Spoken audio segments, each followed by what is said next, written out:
If you've lost access to your Amazon Prime Video account and cannot use your email, there are alternative methods to recover your account. Follow these steps to regain access. Step 1. Visit the Amazon sign-in page. Go to the Amazon website and navigate to the sign-in page.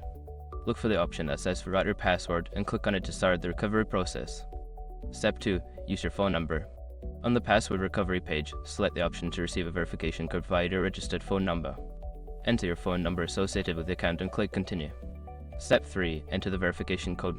Check your phone for the verification code sent by Amazon. Enter this code in the provided field on the website to verify your identity. Step 4. Create a new password.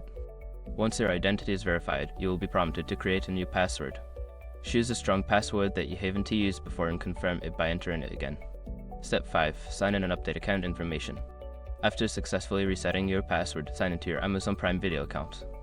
Once logged in, consider updating your account information, including adding a backup email or phone number for future recovery options.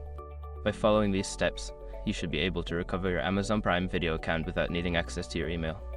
If you encounter any issues, consider contacting Amazon customer support for further assistance.